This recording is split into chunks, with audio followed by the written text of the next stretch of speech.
राजस्थान के रेतीले मैदानों के बीच एक छोटा सा गांव था, सूरजपुर। गांव बहुत बड़ा नहीं था, लेकिन वहां की सादगी और लोगों का प्यार उसे खास बनाता था। चारों तरफ हरे भरे खेत, दूर तक फैले आम और नीम के पेड़, और गांव के किनारे बहती एक छोटी सी नदी जिसका नाम था चांदनी नदी। दिन में यह नदी सूरज की रोशनी में चमकती थी और रात में चांद की चांदी जैसी रोशनी में शांत होकर बहती थी। इस नदी का पानी की जिंदगी था। खेतों की हरियाली, लोगों की फसलें और बच्चों की खुशियां इसी नदी से जुड़ी थीं। उसी गांव में एक 10 साल का लड़का रहता था, आरव। आरव बहुत ही जिज्ञासु और दयालु बच्चा था। उसे हर नई चीज जानने की आदत थी। कभी वह खेतों में घूमता, कभी पेड़ों पर चढ़कर दूर तक देखने की कोशिश करता, और कभी नदी के किनारे बैठकर पानी में तैरती मछलियों को निहारता रहता। लेकिन आरव की सबसे प्यारी साथी उसकी दादी थी। दादी बहुत समझदार थीं। वे हर रात सोने से पहले आरव को एक कहानी सुनाती थी। उनकी कहानियों में हमेशा कोई न कोई सीख होती थी। एक रात दादी ने आरव से कहा, बेटा, दुनिया में सबसे बड़ी ताकत ताकतवर होना नहीं है, सबसे बड़ी ताकत है अच्छा इंसान होना। आरव ने पूछा, दादी, अच्छा इंसान कैसे बनते हैं? दादी ने पास रखे छोटे से मिट्टी के दिए को जलाया और बोली, देखो बेटा, यह छोटा सा दिया है, लेकिन अगर पूरा कमरा अंधेरा हो तो यही छोटा सा दिया सब कुछ रोशन कर देता है। वैसे ही एक छोटा सा अच्छा काम भी दुनिया में रोशनी फैला सकता है। उस रात आरव देर तक उस दिए को देखता रहा। उसने मन ही मन एक वादा किया, वह हर दिन एक अच्छा काम जरूर करेगा। अगली सुबह आरव अपने दोस्तों मोहन, गौरी और सोनू के साथ स्कूल जा रहा था। रास्ते में अचानक उन्हें किसी के रोने की आवाज सुनाई दी। सब रुक गए। आवाज पास की झाड़ियों से आ रही थी। जब वे पास पहुंचे तो देखा कि एक छोटा सा पिल्ला कांटों में फंस गया था। वह डर के मारे कांप रहा था और बाहर निकलने की कोशिश कर रहा था। मोहन थोड़ा घबरा गया और बोला, कांटे बहुत तेज हैं, हमें चोट लग जाएगी। लेकिन आरव धीरे धीरे आगे बढ़ा। उसने सावधानी से कांटे हटाए और पिल्ले को बाहर निकाल लिया। जैसे ही पिल्ला आजाद हुआ, वह खुशी से उछलने लगा और आरव के पैरों के पास बैठ गया। गौरी मुस्कुराकर बोली, लगता है इसे नया दोस्त मिल गया। आरव के चेहरे पर भी मुस्कान आ गई। उस दिन उसे पहली बार महसूस हुआ कि किसी की मदद करने से दिल में कितनी खुशी मिलती है। कुछ दिनों बाद गांव में एक अजीब समस्या शुरू हो गई।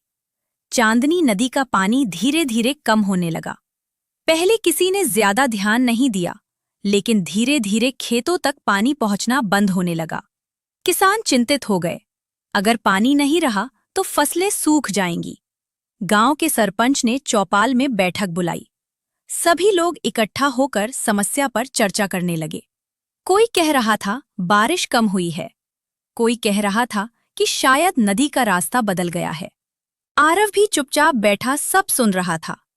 तभी उसे याद आया कि कुछ दिन पहले वह दोस्तों के साथ जंगल की तरफ गया था और वहां उसने नदी के पास बहुत सारे पत्थर और मिट्टी जमा देखे थे। आरव ने हिम्मत करके सरपंच से कहा, शायद नदी का रास्ता कहीं रुक गया है।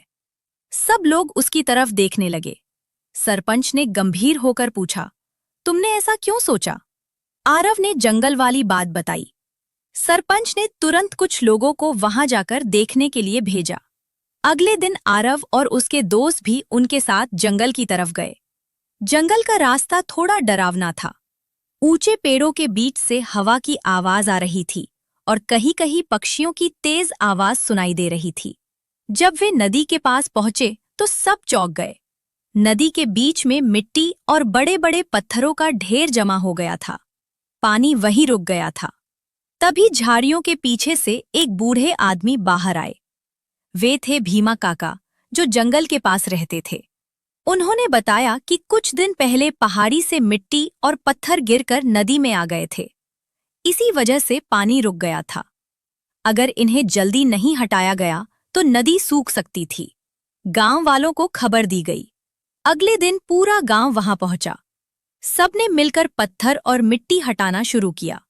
काम बहुत मुश्किल था, धूप तेज थी और लोग जल्दी थक रहे थे, लेकिन आरव और उसके दोस्त लगातार काम करते रहे।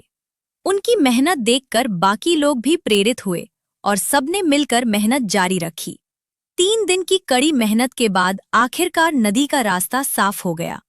जैसे ही रास्ता खुला, पानी तेजी से बहने लगा। नदी फिर से जिंदा हो गई थी। गांव के लोग खुशी से झूम उठे। लेकिन उसी रात तेज बारिश शुरू हो गई। बारिश इतनी तेज थी कि नदी का पानी अचानक बहुत बढ़ गया।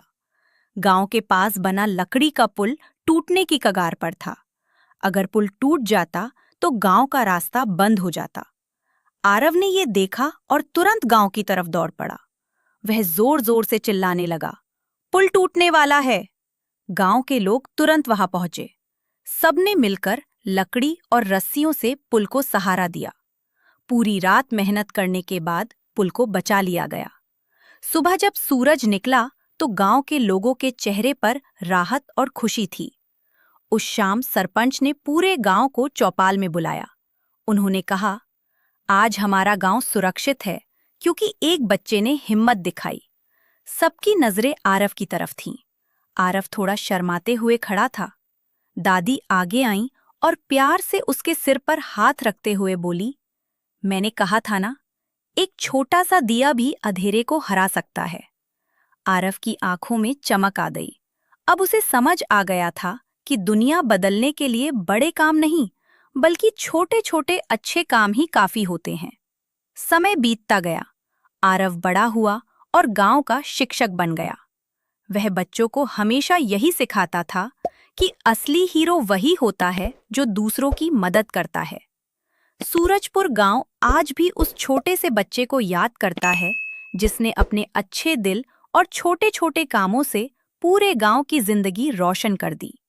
और दादी की वह बात हमेशा सच साबित हुई, एक छोटा सा दिया भी पूरे अंधेरे को रोशन कर सकता है। तो जाने से पहले इस वीडियो को लाइक जरूर करें। आपका एक लाइक हमें ऐसी और सच्ची और दिल से निकली कहानियां बनाने की ताकत देता है। और अगर आप चाहते हैं कि ऐसी और प्रेरणादायक कहानियां आपके दिल तक पहुंचती रहें, तो चैनल को सब्सक्राइब जरूर करें और बेल आइकन दबाना मत भूलिए।